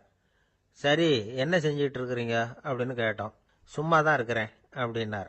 ஒருத்தர் ரொம்ப அவசரமாக போயிட்டு இருந்தார். எங்கே சார் போகிறீங்கன்னு கேட்டோம். எனக்கு வேண்டியப்பட்ட ஒருத்தருக்கு குழந்தை பிறந்திருக்கிறதாக செய்தி வந்திருக்கு, அதுதான் ஆஸ்பத்திரிக்கு போயிட்டுருக்கேன், பார்த்துட்டு வரலாம்னு அப்படின்னார். அப்படின்னா கொஞ்சம் இப்படி உட்காருங்க அப்படின்னோம். சில விவரமெல்லாம் சொல்கிறேன், கேட்டுக்கிட்டு போங்க அப்படின்னோம். உட்காந்தார். அப்புறம் சொல்ல ஆரம்பித்தோம். புதுசாக பிறந்திருக்கிற ஒரு குழந்தைய பார்க்க போகிறதுன்னா அது சாதாரண விஷயம் இல்லை. அதில் ரொம்பவும் கவனமாக நடந்துக்கணும். புது குழந்தைக்கு நோய் சுலபமாக தொற்றும். முக்கியமாக காற்று மூலமாக பரவுற நோய்கள் சுலபமாக வந்துடும். அதனால் நமக்கு உடம்பு சரியில்லைன்னா குழந்தைய விட்டு கொஞ்சம் தள்ளியே இருக்கிறது தான் நல்லது. பெரியவங்களை பொறுத்த வரைக்கும் சாதாரணமாக உள்ள ஒரு கிருமி கூட குழந்தைய பொறுத்த வரைக்கும் ரொம்ப மோசமான ஒரு கிருமியாக இருக்கும். சில வெளிநாடுகளில் எப்படி தெரியுமா, பிறந்த குழந்தை தூங்கிக்கிட்டு இருக்கிற ஒரு ரூமுக்கு போகணும்னா போகிறவங்க முகமூடி போட்டுக்கணும், காலணிகளை மாற்றிக்கணும், அவ்வளவு சுத்தமாக உள்ளே போய் பார்த்துட்டு வரணும். பொதுவாக சில ஆஸ்பத்திரிகளில் பார்த்தீங்கன்னா பார்வையாளர்கள் நேரத்தில் விசிட்டிங் ஹவர்ஸ் தாயை விட்டு குழந்தைய தனியாக பிரித்து வச்சுருவாங்க. எதுக்குன்னு நினைக்கிறீங்க? அந்த நேரம் பல பேர் வருவாங்க போவாங்க, அவங்க கை கால் சுத்தமாக இருக்காது. சுத்தம் இல்லாத கைகள் மூலமாக கிருமிகள் பரவும். சுத்தம் இல்லாத கைன்னா மண்ணு தூசி படிஞ்சிருக்கிற கை மட்டும் தான் அர்த்தம் இல்லை. சாலையில் கையை வீசிக்கிட்டு நடந்து வர்றீங்க, குழந்தைய பொறுத்த வரைக்கும் அது கூட சுத்தம் இல்லாத கை தான். தாயை தவிர மற்றவங்க குழந்தைய தூக்காமல் பார்த்துக்கிறது நல்லது. தாய் கூட அளவோட கொஞ்சிறதோடு நிறுத்திக்கணும். புதுசாக ஒரு குழந்தைய பெற்றிருக்கிற பொண்ணுக்கிட்ட மற்ற தாய்மார்கள் ஏதாவது சொல்லிக்கிட்டே இருப்பாங்க. குழந்தைய அப்படி வளர்க்கணும் இப்படி வளர்க்கணும் அப்படின்னு ஏதாவது அட்வைஸ் பண்ணிக்கிட்டே இருப்பாங்க. இப்படி ஓவராக அறிவுரை பண்ணுறது அந்த பொண்ணை குழப்பி விட்டுரும். அதனால் அப்படிலாம் பண்ணக்கூடாது. அந்த பெண்ணே ஏதாவது கேட்டால் கூட டாக்டர் சொல்ல வேண்டிய விவரங்களை எல்லாம் நாமே சொல்லிகிட்டு இருக்கக்கூடாது. புதுசாக பிறந்திருக்கிற குழந்தைய மட்டும்தான் இப்படி பார்க்கணும்னு இல்லை. ஒரு நோயாளி குழந்தைய பார்க்க போகிறதுனா கூட ரொம்ப எச்சரிக்கையாக தான் நடந்துக்கணும். ஒரு தின்பண்டமோ விளையாட்டு சாமானோ அந்த குழந்தைக்கு நாம் வாங்கிட்டு போகிறதா வச்சுக்குவோம். அதை நேராக கொண்டுகிட்டு போய் அந்த குழந்தைகிட்டே கொடுக்கக்கூடாது. அதோட அப்பா அம்மாக்கிட்ட ரகசியமாக கொடுக்கலாம். அவங்க முடிவு பண்ணட்டும் குழந்தைகிட்ட அதை கொடுக்கலாமா வேண்டாமாங்கிறத. அவங்களுக்கு தான் தெரியும் அதோட மனசும் உடம்பும். உங்கள் அக்கறையை காட்டுறதா நினச்சிக்கிட்டு குழந்தை வாயில் எதையும் கொண்டுட்டு போய் போடாதீங்க. போகிறப்போ உங்கள் வீட்டு குழந்தையும் அழைச்சிட்டு போகாதீங்க. இது நோயை வாங்கிட்டு வந்துடும், அல்லது புதுசாக ஒரு நோயை அதுக்கிட்ட கொடுத்துட்டு வந்துடும். என்னதான் உங்களுக்கு பழக்கமான குழந்தையா இருந்தால் கூட அதுக்கு விருப்பம் இல்லைன்னா பேசக்கூடாது. அங்கே போய் அவங்க பள்ளிக்கூடத்தை ஞாபகப்படுத்திகிட்டு இருக்கக்கூடாது. நோயில் இருக்கிறப்ப ஸ்கூலை பற்றி பேச அது விரும்பாது. ஆஸ்பத்திரியை விட்டு வெளியில் புறப்படுறப்போ குழந்தைகிட்ட சொல்லணும்னு அவசியம் இல்லை. அதோட அப்பா அம்மா கிட்ட சொல்லிவிட்டு புறப்பட்டா போதும். குழந்தை கோபிச்சிக்காது. சமூக சம்பிரதாயத்தை பற்றி அது கவலைப்படுறதில்லை. இப்படி எல்லா விவரமும் நம்ம எதிரில் உட்காந்துருந்தவங்க கிட்ட சொல்லி முடித்தோம். ரொம்ப நன்றி சார் அப்படின்னு சொல்லிவிட்டு அவர் புறப்பட்டார். குழந்தைங்க கொஞ்சம் வளர்கிற வரைக்கும் தான் நாம் எச்சரிக்கையாக இருக்கணும்னு இல்லை, வளர்ந்த பிறகு இன்னும் எச்சரிக்கையாக இருக்கணும். ஒரு பையன் பள்ளிக்கூடத்துலேருந்து திரும்பி வீட்டுக்கு வந்தான். முகம் பூரா நகத்தால் கீறி இருந்தது. அப்பா பார்த்து பயந்துட்டார். யாருடா உன்னை இப்படி பண்ணது அப்படின்னார். என் கூட படிக்கிற இன்னொரு பையன்னா. நாளைக்கு உன் கூட பள்ளிக்கூடத்துக்கு வர்றேன், நீ எனக்கு அவனை அடையாளம் காட்ட முடியுமான்னார். அது ரொம்ப சுலபம் நான் பையன். எப்படின்னார் அப்பா. அவன் காதில் ஒன்று கையோடு எடுத்துகிட்டு வந்திருக்கிறேன், இதோ என் பையில தான் வச்சுருக்கேன் அப்படிங்கிறான் அந்த பையன். ஒரு தெருவில் சில சிறுவர்கள் விளையாடிக்கிட்டு இருந்தாங்க. ஏதோ ஒரு உயரமான கல்லை நடுத்தெருவில் வச்சு அதை சுற்றி சுற்றி ஓடி வந்துக்கிட்டு இருக்கிறாங்க. அது என்ன விளையாட்டோ அவங்களுக்கு தான் தெரியும். கொஞ்ச நேரம் அப்படி விளையாடிக்கிட்டு இருந்தவங்க விளையாடி முடிச்சதும் அந்த கல்லை நடுத்தெருவில் அப்படியே விட்டுட்டு அவங்கவுங்க வீட்டுக்கு ஓடி போட்டாங்க. அதுக்கப்புறம் அந்த வழியாக 2 பெண்கள் பேசிக்கிட்டே வந்தாங்க. பேச்சு சுவாரஸ்யத்தில் நடுத்தெருவில் இருந்த அந்த கல்லை கவனிக்கலை. காலில் இடிச்சுட்டுது, லேசாக ரத்தம் வந்துட்டுது, வலி தாங்கலை. காலில் இடிச்சுக்கிட்ட பொண்ணு திட்ட ஆரம்பிச்சுட்டுது. வர வர ஊர் உலகம் ரொம்ப கெட்டு போச்சு, யாருக்கும் பொறுப்பே கிடையாது பாரு, இப்படி நடுத்தருவில் பொறுப்பு இல்லாமல் இப்படி கல்லை போட்டு வச்சிருக்கிறாங்களே, இது நியாயமா அப்படின்னு சொல்லி இந்த சமூகத்தை கடுமையாக விமர்சனம் பண்ணிக்கிட்டு அவங்க போயிட்டாங்க. கொஞ்ச நேரம் கழித்து ஒரு வாலிபன் அந்த வழியாக வந்தான். அந்த கல்லை பார்த்தான், நின்னான், ஒரு நிமிஷம் யோசனை பண்ணான், என்ன பண்ணலாம்னு பார்த்தான். தன்னுடைய வீரத்தையும் பலத்தையும் காட்டணும்னு நினைச்சான். பின்னாடி போனான். அப்புறம் வேகமாக ஓடி வந்து ஒரு சின்ன ஹை ஜம்ப் அப்படியே துள்ளி குதிச்சான். துள்ளி குதிச்சு தாண்டி அந்த பக்கமாக போய் விழுந்தான். அப்படியே விசில் அடிச்சுக்கிட்டு அவன் பாட்டுக்கு நடந்து போகிறான். அடுத்தபடியாக ஒரு காதல் ஜோடி அந்த வழியாக வந்தது. நடுத்தெருவில் கல் கண்ணில் பட்டது. அவங்க 2 பேரும் ரொம்ப நெருக்கமாக சேர்ந்து வந்துக்கிட்டு இருக்கிறாங்க. நடுவில் கல் இருக்கிறதுனால கொஞ்ச நேரம் 2 பேரும் விலகி மறுபடியும் இந்த பக்கம் வந்து சேர்ந்து போகணும். கொஞ்ச நேரம் நாம் பிரிய வேண்டி இருக்குதே அப்படின்னு வருத்தத்தோட முணுமுணுத்துக்கிட்டே இந்த பக்கம் வந்தாங்க. அதுக்கப்புறம் வழக்கம் போல் சேர்ந்து அவங்க பாட்டுக்கு எதிர்காலத்தை பற்றி கற்பனை பண்ணிக்கிட்டே போயிட்டாங்க. கடைசியாக அந்த வழியாக பார்வை இல்லாத ஒருத்தர் வந்துக்கிட்டு இருக்கார். அவர் கையில் வழக்கமாக வச்சிருக்கிற அந்த ஊன்றுகோல், கையில் இருக்கிற அந்த ஊன்றுகோலால் தனக்கு முன்னாடி அப்படியும் எப்படியும் அப்படியே தட்டிக்கிட்டு பார்த்துக்கிட்டே அவர் மெதுவாக நடந்து வந்துக்கிட்டு இருக்கிறார். வழியில் இருக்கிற அந்த கல் தட்டுப்பட்டுது. உடனே நடுத்தெருவில் ஒரு கல் இருக்குங்கிறத அவர் புரிஞ்சுக்கிட்டார். உடனே குனிஞ்சார், அந்த கல்லை தடவி பார்த்து எடுத்தார், தெரு ஓரமாக கொண்டுட்டு போய் போட்டார். அதுக்கப்புறம் அவர் பாட்டுக்கு அவர் வழியில் நடந்து போனார். இப்போ இதில் பல பேர் வந்தாங்க போனாங்க. இவங்களில் பார்வை உள்ளவங்க யார், பார்வை இல்லாதவங்க யார்? இப்படி ஒரு கேள்வி கேட்டால் என்ன பதில் சொல்ல முடியும்? கொஞ்சம் யோசிச்சு பார்த்தா இன்னைக்கு பல பேர் இப்படி தான் இருந்துகிட்டு இருக்கிறோம். ஒரு ஆள் பார்க்கறதுக்கு பெரிய மனுஷன் மாதிரி இருக்கார். ஒரு தெரு வழியாக நடந்து வந்துகிட்டு இருந்தார். இருட்டு நேரம். வழியில் ஒரு பெரிய கல் கிடந்தது, கருங்கல். பார்த்தார், கொஞ்ச நேரம் யோசிச்சார். போய் தூக்கி பார்த்தா ரொம்ப கனமாக இருந்தது. இன்னொரு ஆள் சேர்ந்தாதான் தூக்க முடியும். இவர் உடனே ரோட்டு ஓரமாக போய் ஒரு மரத்தடியில் உட்காந்துக்கிட்டார். ரெண்டு பக்கமும் பார்த்துக்கிட்டே இருக்கார், யாராவது வர்றாங்களான்னு. கொஞ்ச நேரத்தில் ஒருத்தர் வந்தார், இவருக்கு தெரிஞ்சவர். என்னங்க இந்த நேரத்தில் இங்கே உட்காந்துருக்குறீங்கன்னு கேட்டார் அவர். அதோ அந்த கருங்கல் அப்படின்னு சுட்டி காட்டினார். ஓ, அதை தூக்கி ஓரமாக போடணுமா? வாங்க ரெண்டு பேரும் தூக்கலான்னார் வந்தவர். நான் அதுக்காக உட்காந்துருக்கலேன்னார் இவர். பின்ன வேற எதுக்காகன்னார் அவர். ஒரு மனுஷன் கருங்கல்லில் காலை இடிச்சுக்கிட்டான்னா எப்படி துள்ளுவான்னு பார்க்கணுங்கிறது எனக்கு ரொம்ப நாளாக ஒரு ஆசை. அதுக்காக தான் உட்காந்துருக்கிறேன் அப்படின்னாராம். இந்த உலகத்தில் எவ்வளவோ உயிரினங்கள் இருக்கு. ஒவ்வொன்றும் ஒவ்வொரு விதமாக சண்டை போடுது. இப்போ ரெண்டு மாடு சண்டை போட்டுக்குதுன்னு வச்சுக்கோங்க, என்ன பண்ணும்? ரெண்டும் முட்டிக்கும். அதுக்கு சண்டை போடுறதுக்கு ஆயுதமாக உபயோகப்படுறது அதோட கொம்பு. ரெண்டு சேவல் சண்டை போட்டுக்குதுன்னு வச்சுக்கோங்க, அதுக்கு ஆயுதமாக உபயோகப்படுறது அதோட கால் நகம். காலால் தான் அது ஒன்றோட ஒன்று சண்டை போட்டுக்கும். ஆனால் ரெண்டு மனுஷன் சண்டை போட்டுக்கிறான்னு வச்சுக்கோங்க, இவன் இன்னதை தான் ஆயுதமாக உபயோகப்படுத்துவான்னு குறிப்பிட்டு சொல்ல முடியாது. கல்லை எடுப்பான், கத்தி எடுப்பான், துப்பாக்கி எடுப்பான், என்ன வேணாலும் பண்ணுவான். வாயால் திட்டுவான், கையால் அடிப்பான், காலால் உதைப்பான், சகலகலா வல்லவன். விலங்குகள்லாம் பொதுவாக வாயை சாப்பிட்றதுக்கு மட்டும்தான் உபயோகப்படுத்துது. ஆனால் இவனுக்கு சாப்பிட்றதுக்கும் அதுதான், சாப்பிட்டு விட்டு திட்டுறதுக்கும் அதுதான். ஆனால் ஒரு விஷயத்தில் மட்டும் கெட்டிக்கிறேன். அதாவது நாம் சண்டை போட்டுக்கிட்டாலும் பரவாயில்லை, கோழிகள் சண்டை போடாமல் இருக்கணும் அப்படின்னு ஆசைப்படுறான். எதுக்காக? கோழிகள் சண்டை போடாமல் இருந்தால் நிறைய முட்டைகள் போடுமா, அதுக்காக தான் இந்த அக்கறை. கோழி பண்ணை வச்சிருக்கிறவங்களுக்கு இது ஒரு பெரிய பிரச்சனை. அதாவது பண்ணையில் இருக்கிற கோழிகளுக்குள்ள அடிக்கடி சண்டை வந்துடும். அதனால் முட்டை உற்பத்தி குறைஞ்சிரும். சரி, இதுக்கு என்ன பண்ணுறது? பண்ணையில் போய் உட்காந்துக்கிட்டு தினமும் பஞ்சாயத்து பேசிகிட்டு இருக்க முடியுமா? அமெரிக்காவில் கோழி பண்ணை வச்சிருக்கிற ஒருத்தர் இதை பற்றி யோசனை பண்ணி பார்த்தாராம். ஒரு வழியையும் கண்டுபிடிச்சிருக்கார். கோழிக்கெல்லாம் மூக்கு கண்ணாடி மாட்டி விட்டுட்டோம்னா அது சண்டை போடுற குணம் குறைஞ்சிரும், முட்டை அதிகமாகிடும். அந்த கண்ணாடியில் உள்ள லென்ஸு சிவப்பு நிறத்தில் இருக்கணும், அவ்வளவுதான் அப்படின்னு அவர் கண்டுபிடிச்சாராம். இது ஏற்கனவே நடைமுறையில் கண்டுபிடிக்கப்பட்ட ஒரு விஷயம். ஆனால் எல்லா கோழிக்கும் சிவப்பு மூக்கு கண்ணாடி எப்படி மாட்டி விடுறது? அப்படியே மாட்டி விட்டாலும் அது நழுவாமல் இருக்கணுமே.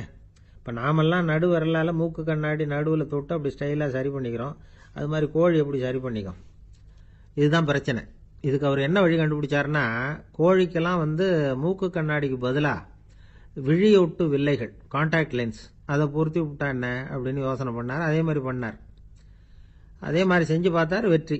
அதுக்கப்புறம் கோழியெல்லாம் சண்டை போட்டுக்கலையாம், சமாதான பிரியர்கள் ஆகிட்டு தான். கோழிகளுக்கு இயல்பாகவே சண்டை போடுற குணம் உண்டு. ஆனால் அதோட கண்ணுக்கு பார்க்குற பொருள்லாம் ரோஜா நிறத்துலையோ அல்லது இன்னும் சொல்ல போனால் அழுத்தமான சிவப்பு நிறத்துலையோ தெரிஞ்சதுன்னா சண்டை போடுற குணம் குறைஞ்சிருதான். அந்த சமயத்தில் அது அதிகமாகவும் முட்டையிட ஆரம்பிச்சுடுதான். அதே நேரத்தில் இறை எடுக்கிறத கூட குறைச்சிக்குதான். இது ஏன் இப்படி பண்ணுதுங்கிறது விஞ்ஞானிகளுக்கு இன்னமும் புரியலையா. எப்படியோ அமெரிக்க கோழிகள்லாம் கான்டாக்ட் லென்ஸ் பொருத்திக்க ஆரம்பிச்சாச்சு. கோழி கழுத்தை பிடிச்சிக்கிட்டு ஒரு சில வினாடிகளில் அதை பொருத்தி விடுறாங்களாம். கோழியோட ஆயுள் பூரா அது அப்படியே இருக்குமா. பண்ணையில் முட்டை உற்பத்தி குறைஞ்சா இது மாதிரி விஞ்ஞானபூர்வமாக பரிகாரம் தேடுறது தான் நல்லது. நமக்கு வேண்டியப்பட்ட ஒருத்தர், அவர் ஒரு கோழி பண்ணை வச்சுருந்தார். அந்த பண்ணையில் பாதி கோழி திடீர்னு செத்து போச்சு. உடனே ஒரு கால்நடை மருத்துவர்கிட்ட போக வேண்டியது தானே. அங்கே போகல. உள்ளூரில் மந்திரம் பண்ணிக்கிட்டு இருந்த ஒரு சாமியார்கிட்ட போனார். அவர் காலில் விழுந்தார். சாமி, என் பண்ணையில் பாதி கோழி செத்து போட்டுதுன்னார். சாமியார் யோசனை பண்ணார். சரி, பண்ணையில் வாசப்படி கிழக்கு பக்கமாக வச்சிருக்கியா மேற்கு பக்கமாக வச்சிருக்கியான்னு கேட்டார். கிழக்கு பக்கமாக இருக்குன்னார் அவர். அதுதான் தப்பு, மேற்கு பக்கமாக அதை மாற்று சரியாக போடும்னாராம். அதே போல் இவர் போய் மாற்றிவிட்டார். அப்பவும் பாதி செத்து போச்சு. மறுபடியும் சொன்னார், சாமி மறுபடியும் பாதி கோழி செத்து போட்டுதேன்னார். சரி, கூரை எப்படி போட்டிருக்க, ஓடு போட்டிருக்கியா இல்லை கீத்து போட்டிருக்கியான்னார். ஓடு போட்டிருக்கேன்னாராம் அவர். அதுதான் தப்பு, கீத்து போட்டுரு சரியாக போடும்னாராம். சரின்னு போய் அதையும் மாற்றி பார்த்தார். மறுபடியும் போயிட்டுது, கோழி செத்து போச்சு. வந்தார். மறுபடியும் பாதி செத்து போச்சு சாமின்னு வந்தார். இவரும் யோசனையை மாத்தி மாத்தி சொல்லிட்டே இருக்கிறார். இப்படி அவரும் மாத்தி மாத்தி பார்த்தார். 6வது தடவையா அவரை தேடிட்டு வந்தார். அந்த சமயத்துல இவர் ரொம்ப தீவிரமா யோசனை பண்ணி பார்த்துட்டு, அது சரிப்பா, நீயும் என்கிட்ட சளைக்காம வந்துகிட்டு இருக்கிற, நானும் யோசனை சொல்லிட்டு இருக்கேன். இப்பவும் உங்ககிட்ட சொல்றதுக்கு என்கிட்ட யோசனை நிறைய இருக்கு. ஆனா சோதிக்கிறதுக்கு உங்ககிட்ட கோழி இல்லையே, என்ன பண்றது அப்படின்னாராம் இவர். அன்பா இருக்கணும்னு அநேக பெரியவங்க சொல்லி இருக்கிறாங்க. நாமளும் அதை கேட்டுட்டு அன்பு காட்டுறதுக்கு தயாரா தான் இருக்கிறோம். அதை வாங்கறதுக்கு தான் ஆளை காணும். இருந்தாலும் அன்புல எத்தனையோ வகை உண்டு. அதை சரியா புரிஞ்சுக்கிட்டு அதுக்கப்புறம் அன்பு காட்ட ஆரம்பிக்கணும். வகையை புரிஞ்சுக்காம அன்பு காட்டினா வம்புல மாட்டிக்க வேண்டியதுதான். அன்புன்னா சாதாரணமா நினைச்சு விடாதீங்க. அதுல எவ்வளவு விதம் தெரியுமா? இரக்கம், கருணை, காருண்யம், பந்துத்துவம், பட்சம், பாசம், நேசம், விசுவாசம், அபிமானம், காதல், பக்தி, இப்படி பல விதமா அதை பத்தி சொல்லி வச்சிருக்கிறாங்க பெரியவங்க. இந்த வார்த்தைகள் எல்லாம் நாம கேள்விப்பட்டதுதான். இருந்தாலும் அதுகளுக்குள்ள என்ன வித்தியாசம்னு கேட்டா சரியா சொல்ல தெரியாது. அதனால இந்த வார்த்தைகளுக்கெல்லாம் பெரியவங்க என்ன விளக்கம் சொல்றாங்கன்னு இப்ப பார்க்கலாம். எளியவர்கள் மேல செலுத்துற அன்பு இருக்கு பாருங்க, அதுக்கு இரக்கம்னு பேரு. அறிவு பலம், சரீர பலம், இது ரெண்டும் இல்லாதவங்க மேல, அதாவது வலிமையற்றவர்கள் மேல செலுத்துற அன்பு இருக்கு பாருங்க, அதுதான் கருணை. எறும்புல இருந்து யானை வரைக்கும் சகல ஜீவராசிகள் மேலேயும் காட்டுற அன்புக்கு காருண்யம்னு பேரு, ஜீவகாருண்யம். சிவி சக்கரவர்த்தி காட்டின அன்பு இந்த ரகம். உறவினர்கள், சொந்தக்காரங்க, அவங்க வசதியா இருந்தாலும் வறுமையில இருந்தாலும் வித்தியாசம் இல்லாம காட்டுற அன்பு இருக்கு பாருங்க, அதுக்கு பேரு பந்துத்துவம். ஒரு எஜமானன் வேலையாள்கிட்ட காட்டுற அன்பு இருக்கு பாருங்க, அதுக்கு பேரு தான் பட்சம். அவனும் தன்னை மாதிரி மனுஷன்தாங்கிற நினைப்பு வேணும். ஒரு தாய் தன்னுடைய குழந்தை மேல, ஒரு குழந்தை தன்னுடைய தாய் மேல செலுத்துற அன்புக்கு பாசம்னு பேரு. ஈருடல் ஓர் உயிர்னு நினைக்கிறது இது. ராமரும் கௌசலையும் இதுக்கு உதாரணம். தம்மை ஒத்த நண்பர்கள் கிட்ட செலுத்துற அன்புக்கு நேசம்னு பேரு. வயசு, செல்வம், அந்தஸ்து, இந்த வித்தியாசமெல்லாம் பார்க்காம அவங்க சுக துக்கத்துல சமபங்கு எடுத்துக்கிறது இது. கிருஷ்ணன் குசேலர்கிட்ட காட்டினது இந்த ரகம். வேலை செய்யறவன் முதலாளி கிட்ட காட்டுற அன்புக்கு விசுவாசம்னு பேரு. தேசத்து மேலையும் தாய்மொழி பேர்லயும் செலுத்துற அன்புக்கு அபிமானம்னு பேரு. தேசாபிமானம்னு சொல்றமே இதுதான். ஒரு கணவன் மனைவி பேர்ல காட்டுற அன்புக்கு காதல்னு பேரு. கடவுள் பேர்ல செலுத்துற அன்புக்கு பக்தின்னு பேரு. இப்படி அன்புல பல ரகம் இருக்கிறப்போ அதுல உள்ள வித்தியாசம் தெரியாம இடம் மாத்தி அன்பு காட்டினா இடைஞ்சல் தான். சரி, இந்த அன்பை பத்தி விஞ்ஞானம் என்ன சொல்லுது தெரியுமா? இதயத்தை பாதுகாக்கிறதுக்கு முக்கியமா தேவைப்படுற ஒண்ணு இந்த அன்புதான்னு சொல்லுது. நெதர்லாந்து விஞ்ஞானிகள் இதை ஆராய்ச்சி பண்ணியே கண்டுபிடிச்சிருக்கிறாங்க. கொஞ்சம் முயல் குட்டிகளை 2 பிரிவா பிரிச்சாங்க. 2 குரூப்புக்கும் கொழுப்பு அதிகமா உள்ள ஆகாரத்தையே கொடுத்துட்டு வந்தாங்க. ஆனா ஒரு குரூப்புக்கு வெறுமன ஆகாரத்தை கொடுத்ததோட சரி, இன்னொரு குரூப் முயல்களுக்கு ஆகாரம் கொடுத்ததோட நிறுத்திக்கல. அதுக்கு முன்னாடி கூண்டுகளை திறந்து விட்டு முயல்களை கொஞ்ச நேரம் எடுத்து கொஞ்சி விட்டு அதுக்கப்புறமா ஆகாரம் கொடுத்தாராம் ஆராய்ச்சியாளர். இந்த குரூப்புக்கு இதய பாதிப்பு 60% குறைச்சலா இருந்துதான். சில நோயாளிகளுக்கு ஹார்ட் அட்டாக் வந்தாலும் அதை தாங்கிக்கிட்டு குணமாகிற சக்தி அதிகமா இருக்குது. இது எப்படின்னு ஆராய்ச்சி பண்ணி பார்த்திருக்கிறாங்க. அவங்க எல்லாம் மனைவி தன் பேர்ல ரொம்ப அன்பா இருக்கிறதாக நினைக்கிறவங்களா இருக்கிறாங்களாம். இதய நோயாளிகள் பல பேரை சந்திச்சு இதய நோய் ஏற்பட என்ன காரணம்னு கேட்டிருக்கிறாங்க. அவங்க சொன்ன காரணம்லாம் சாப்பாடு சம்பந்தமா இல்லையா, மனைவி அன்பா இல்ல, இப்படிப்பட்ட காரணத்தை தான் சொல்றாங்களாம். அதனால இதயத்தை பாதுகாக்கணும்னு நினைக்கிறவங்க அடுத்தவங்க அன்பா இருக்கிறது மாதிரி பாத்துக்குங்க, அதுதான் முக்கியம். ஒருத்தர் முகம் பூரா பிளாஸ்டரி போட்டுக்கிட்டு வந்தார். ரொம்ப கோபமா, என்னங்க ஆச்சுன்னு விசாரிச்சேன். எல்லாம் உங்களால தான் சார்னார். விவரமா சொல்லுங்களேன். என்ன, உங்க தகவலை கேட்டுட்டு ஒரு பூனைக்குட்டியை கையில எடுத்தேன், அன்பா அதை தடவி கொடுக்கறதுக்காக. ஆனா அது முந்திக்கிட்டது, அது என் முகத்தை தடவி கொடுத்துட்டுது, முகம் பூரா நகை கீறல், அதுதான் இப்படி அப்படின்னார். அன்புல அறிவு சேராததுனால வந்த கோலம். இந்த உலகத்துல நாம நல்லபடியா இருக்கணும்னா அதுக்கு முக்கியமா தேவைப்படுறது 2. ஒன்னு செல்வம், இன்னொன்னு அறிவு. சரி, இது 2ல சிறந்தது எது அப்படின்னு ஒரு கேள்வி கேட்டா என்ன பதில் சொல்றது? இதே கேள்விய ஹஸ்ரத் அலி அவர்கள் கிட்ட கேட்டாங்களாம். அவர் ஒரு பெரிய அறிஞர். கேள்வி கேட்டவங்களும் சாதாரண ஆட்கள் இல்லை, இவங்களும் அறிஞர்கள். ஒரு நாள் ஹஸ்ரத் அலி அவர்கள்கிட்ட 10 அறிஞர்கள் வந்தாங்களாம். ஐயா, நாங்க 10 பேரும் உங்ககிட்ட ஒரே கேள்வியை தான் கேட்க வந்திருக்கிறோம். ஆனா எங்க 10 பேருக்கும் நீங்க தனித்தனியா பதில் சொல்ல முடியுமா அப்படின்னு கேட்டிருக்காங்க. அதாவது அவங்க ஒரே கேள்விக்கு இவர்கிட்ட இருந்து 10 விதமான பதில் எதிர்பார்க்கறாங்க. சரி கேளுங்க, என்ன கேள்வி அப்படின்னாரு அவர். அப்பதான் அவங்க கேட்டாங்களாம், செல்வம் அறிவு இது ரெண்டுல சிறந்தது எது? இதுதான் கேள்வி. ஹஸ்ரத் அலி என்ன பண்ணார் தெரியுமா? அவங்கள ஒவ்வொருத்தரா கூப்பிட்டார். ஒவ்வொரு விதமான பதில சொல்லி அனுப்புனார். முதல்ல ஒருத்தரை கூப்பிட்டார், சொன்னார், அறிவுங்கிறது தீர்க்கதரிசிகள், ஞானிகள், மகான்கள் இவங்களோட பரம்பரை சொத்து. ஆனா செல்வம்ங்கிறது கொடுங்கோலரின் ஆயுதம். அதனால அறிவு தான் சிறந்தது அப்படின்னார். ரெண்டாவது ஆளை கூப்பிட்டார். உங்ககிட்ட செல்வம் இருந்தா நீங்க தான் அதை காப்பாற்றணும். ஆனா அறிவு உங்களை எப்பவும் காப்பாற்றும். ஆகவே அறிவு தான் சிறந்தது அப்படின்னார். மூணாவது ஆளை கூப்பிட்டார். செல்வந்தனுக்கு எப்போதும் விரோதிகள் அதிகம். ஆனா அறிஞனுக்கு நண்பர்கள் அதிகம். அதனால அறிவு தான் சிறந்ததுன்னார். அடுத்தவரை கூப்பிட்டார். செல்வம் அடுத்தவங்களுக்கு கொடுக்க கொடுக்க குறையும். ஆனா கல்விங்கிறது அதிகரிச்சுக்கிட்டே வரும், கொடுக்கறதுனால குறையாது. அதனால அறிவு தான் சிறந்ததுன்னார். இன்னொருத்தரை கூப்பிட்டார். அறிவுள்ளவன் எப்பவும் அதை அடுத்தவங்களுக்கு வாரி வழங்கிக்கிட்டே இருப்பான். அதனால அவங்ககிட்ட தாராளத்தன்மை இருக்கும். ஆனா செல்வந்தன் கிட்ட கஞ்சத்தனம் தான் இருக்கும். அதனால அறிவு தான் சிறந்ததுன்னார். ஆறாவது நபரை கூப்பிட்டார். செல்வத்தை கள்வர்கள் திருடிட்டு போக முடியும். ஆனா அறிவை அப்படி திருடிட்டு போக முடியாது அப்படின்னார். ஏழாவது நபரை கூப்பிட்டார். செல்வம் கால ஓட்டத்துல அழிஞ்சிரும். ஆனா அறிவை கால ஓட்டம் ஒன்றும் பண்ண முடியாது. ஆகவே அறிவே சிறந்ததுன்னார். எட்டாவது ஆளை கூப்பிட்டு சொன்னார், செல்வத்துக்கு எப்பவும் எல்லை உண்டு, நிறைவு உண்டு, அளவு உண்டு, கணக்கு உண்டு. ஆனா அறிவுக்கு அப்படிப்பட்ட எல்லை எதுவும் கிடையாது. அதனால அதுதான் சிறந்ததுன்னார். அடுத்தவனை கூப்பிட்டார். செல்வம் உள்ளத்துல உள்ள ஒளியை போக்கிவிடும், இருட்டை உண்டாக்கிவிடும், விரிந்த மனப்பான்மையை குறுகலாக்கிவிடும். ஆனா அறிவு அப்படி இல்லை. இருண்ட உள்ளத்துல ஒளியை பாய்ச்சி அதை விசாலப்படுத்துது. அதுதான் சிறந்ததுன்னார். கடைசியா 10வது நபரை கூப்பிட்டார். செல்வம் மனசுல செருக்கை உண்டாக்குது, ஆணவத்தை ஏற்படுத்துது. அதனால நானே கடவுள்னு நினைக்கிற அளவுக்கு மனுஷனை தாழ்த்தி விடுது.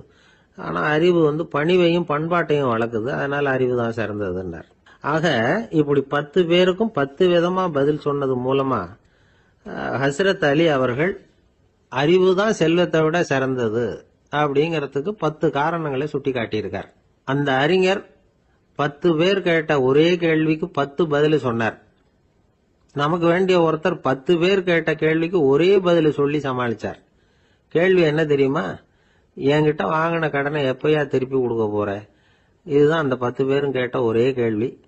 இந்த மாசம் 26ஆம் தேதி தந்துடுறேன் அப்படிங்கிற ஒரே பதில சொல்லி அவ்வளவு பேரையும் இவர் அனுப்பி வச்சுட்டாராம். எல்லாரும் போனதுக்கு அப்புறம் இவரை தனியா கூப்பிட்டு கேட்டிருக்கிறாங்க. அது என்ன சார் கணக்கு, 26ஆம் தேதி அன்னைக்கு என்ன அதிசயம் நடக்க போகுது அப்படின்னு கேட்டிருக்காங்க. அதிசயம் அன்னைக்கு இல்ல, அதுக்கு முத நாளே நடக்க போகுதுன்னாராம். விவரமா சொல்லுங்கன்னு இருக்காங்க. வேற ஒண்ணும் இல்லைங்க, 26ஆம் தேதி தானே எல்லாரையும் வர சொல்லி இருக்கிறேன். அதுக்கு முத நாளே நான் புறப்பட்டு தலைமறைவாயிட போறேன் அப்படின்னாராம் ரொம்ப பெருமையா. 2 பேர் சுவாரஸ்யமா பேசிட்டு இருக்கிறப்போ குறுக்க புகுந்து தொந்தரவு பண்றதுக்குன்னே சில பேர் இருப்பாங்க. அது ரொம்ப இடைஞ்சலா இருக்கும். இதே மாதிரி மின்காந்தம் கூட குறுக்க புகுந்து தொந்தரவு பண்ணும். கடைசியில் அது ஒரு பெரிய இடைஞ்சல கொண்டாந்து விட்டுரும். சில வீடுகள்ல கேபிள் கனெக்ஷன் இல்லாம சில தனியார் டிவி காட்சிகள் தெரியும். அதுக்கு என்ன காரணம்னா இந்த மின்காந்த குறுக்கீடு தான் காரணம். இதைத்தான் சுருக்கமா EMI அப்படின்னு சொல்றாங்க. அதாவது எலக்ட்ரோ மேக்னெட்டிக் இன்டர்ஃபியரன்ஸ். இது ஏற்படக்கூடிய இடங்கள் எது எதுன்னு எடுத்துக்கிட்டா அது ஒரு பெரிய பட்டியலாவே போயிடும். இந்த EMI தொந்தரவு கேபிள் டிவியில மட்டும்தான் இல்ல, ராக்கெட் ஏவுதளத்துல உள்ள ரேடார்கள், அங்க உள்ள சில சக்தி வாய்ந்த தொலைத்தொடர்பு சாதனங்கள், விமான தளங்கள்ல உள்ள ரேடார்கள், கப்பல் தளங்கள்ல பொருத்தப்பட்டிருக்கக்கூடிய சக்தி வாய்ந்த ஆண்டனாக்கள், இப்படி நிறைய சொல்லலாம். காவல் நிலையங்கள்ல பயன்படுத்தப்படுகிற வயர்லெஸ் தொடர்பு சாதனங்கள் கூட ஓரளவுக்கு இந்த மின்காந்த அலைகளை வெளியிடும். நம்ம வீட்டில் உட்காந்துக்கிட்டு ரேடியோ கேட்டுக்கிட்டு இருப்போம் அல்லது டிவி பார்த்துக்கிட்டு இருப்போம். அந்த சமயத்துல பக்கத்து தெருவில் ஒரு மோட்டார் சைக்கிள் அல்லது காரு, குறிப்பா பெட்ரோல் இன்ஜின், அது போறப்ப அதுல உள்ள மின்கலத்துல அதாவது மேக்னட்டோ பேட்டரியில இருந்து வெளிப்படுகிற மின்காந்த அலை இங்க டிவியிலையும் ரேடியோவிலையும் கரகரப்பு உண்டு பண்ணும். சரி, இது பெருசா என்ன இடைஞ்சல உண்டு பண்ணிட போகுது அப்படின்னு நாம அலட்சியமா நினைக்கலாம். வயசானவங்களுக்கு மறதி நோயின்னு ஒண்ணு வரும்ல, அல்ஷமீர், அதாவது மூளையில உள்ள செல்கள் செயலிழந்து போயிடுறது. அது செய்ய வேண்டிய வேலையை மறந்துடும். மனைவியே எதிரில் நின்னா கூட உன்னை எங்கேயோ பார்த்தது மாதிரி தெரியுதே அப்படின்னு சொல்லிட்டு இருப்பாங்க. அப்படி ஒரு மறதி. இந்த விசித்திரமான நோய்க்கு இதுவரைக்கும் மருந்தே இல்லைன்னு வேற சொல்றாங்க. இந்த மைக்ரோ ஓவன் அப்படின்னு சொல்லக்கூடிய சமையல் அடுப்புகள் கூட மின்காந்த அலைகளை வெளியிடுது. சமயத்துல சில தொழிற்சாலைகள்ல கூட பெரிய விபத்துக்களை இந்த இஎம்ஐ உண்டு பண்ணிவிடும். இத பத்தி தீவிரமா சிந்திக்க ஆரம்பிச்சதே ஒரு விபத்துக்கு பிறகுதான். அமெரிக்காவுக்கும் வியட்நாமுக்கும் இடையில போர் நடந்தது. அந்த சமயம் அமெரிக்காவுக்கு சொந்தமான விமானம் தாங்கி கப்பல் ஒண்ணு வியட்நாம தாக்கிறதுக்கு தயாரா ஏவுகணைகளோட கடல்ல நிறுத்தி வைக்கப்பட்டிருந்தது. தற்செயலா அந்த பகுதியில கப்பல் தொலைத்தொடர்பு பகுதிக்கு அருகில ஊடுருவிய இந்த சக்தி வாய்ந்த ரேடியோ அலைகள் ஏவுகணையில இருந்த மின்னணு சர்க்கியூட்டை பூர்த்தி செஞ்சு வச்சுட்டுது. அவ்வளவுதான், ஏவுகணை அங்கேயே வெடிச்சு சிதறி போச்சு. 130 பேர் அந்த இடத்திலேயே உடல் கருகி செத்து போட்டாங்க. ஏகப்பட்ட பொருள்கள் நாசம். இந்த விபத்துக்கான காரணம் என்னங்கிறத உடனடியா யாராலையும் கண்டுபிடிக்க முடியல. ரொம்பவும் கடுமையா முயற்சி பண்ணி கடைசியா கண்டுபிடிச்சாங்க, இது இந்த இஎம்ஐ வேலை தான் அப்படின்னு. மின்னணு தொலைபேசிகள் இருக்க, இதுல பேசும்பொழுது நம்ம காதை அதாவது செவியை ஊடுருவக்கூடிய மின்காந்த அலையானது மூளைக்கு போய் அங்க மூளை கட்டிகளை உருவாக்க ஊக்கம் கொடுக்குது அப்படின்னு வேற கண்டுபிடிச்சிருக்கிறாங்க. இந்த இஎம்ஐ ரொம்ப குறைஞ்ச மின்காந்த அழுத்தத்துல நமக்கு எந்த பாதிப்பையும் ஏற்படுத்துறது இல்லை. மின்காந்த அலைகள் அழுத்தத்தோட இருக்கிற இடங்கள்ல ரொம்ப நேரம் இருந்தோம்னா நம்ம உடம்பின் வெப்பநிலை 2 டிகிரி செல்சியஸ் வரைக்கும் அதிகரிக்குதாம். அதனால வெப்பநிலையை சீராக்கிறதுக்கு இதய துடிப்பும் அதிகரிக்குது. இப்படிலாம் கண்டுபிடிச்சிருக்கிறாங்க. இப்பெல்லாம் இந்த மின்காந்த குறுக்கீடுகளை தடுக்கிறது எப்படி அப்படின்னு விஞ்ஞானிகள் யோசனை செய்ய ஆரம்பிச்சிருக்கிறாங்க. இந்த விஷயத்துல அலட்சியமா இருந்தோம்னா எதிர்காலத்துல நிறைய பேருக்கு இந்த ஞாபக மறதி நோய் வந்துடும். அப்புறம் அது ரொம்ப கஷ்டமா போயிடும். ஒரு குடும்ப தலைவர் தன் மனைவியை பார்த்து, யார் நீ, உன்னை எங்கேயோ பார்த்தது மாதிரி இருக்குதே அப்படின்னு சொல்லிட்டு இருந்தார். உடனடியாக அவரை போய் பார்த்தேன். வாங்க டாக்டர் கிட்ட போகலாம் அப்படின்னு.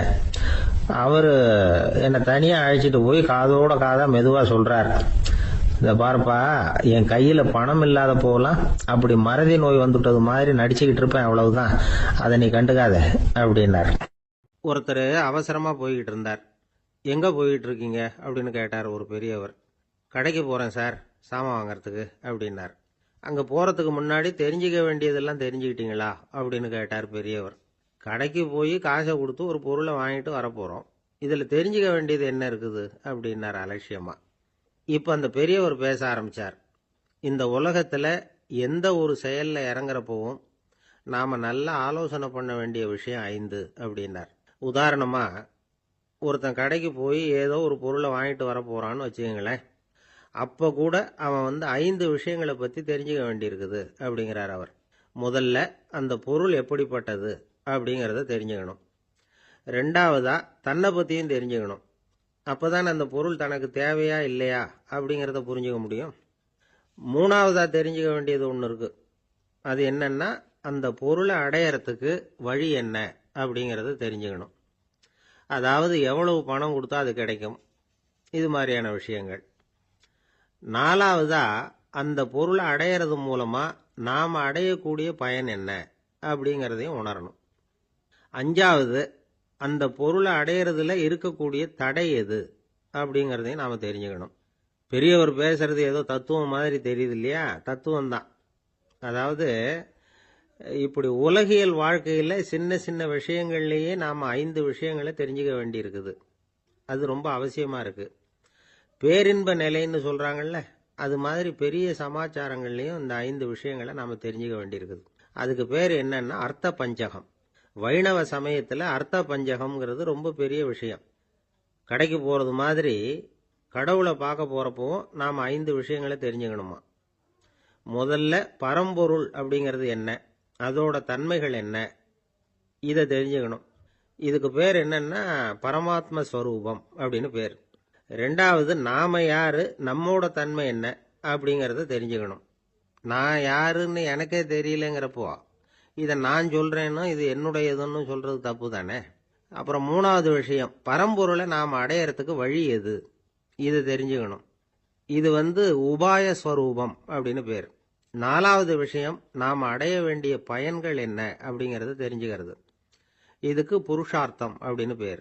அஞ்சாவது, அந்த பயனை அடைய விடாமல் தடுக்கிற தடைகள் யாவை அப்படிங்கறது தெரிஞ்சுக்கிறது. இது விரோதி ஸ்வரூபம். இதைத்தான் தடையியல் அப்படின்னு சொல்றாங்க. அதாவது பரமாத்மாவை பற்றிய அறிவு, ஜீவாத்மாவை பற்றிய அறிவு, உபாயம் பற்றிய அறிவு, புருஷார்த்தம் பற்றிய அறிவு, இந்த 4 அறிவுக்கும் எதிரடையா, அதாவது அதையெல்லாம் தப்பா புரிஞ்சுக்கிறதால உண்டாகக்கூடிய அறிவு விரோதி ஸ்வரூபம். என்ன இது தகவல்ல ஏதாவது கதை சொல்லுவீங்கன்னு பார்த்தா ஏதோ தத்துவம் பேசிட்டு இருக்கிறீங்களே அப்படின்னு நினைக்கலாம்.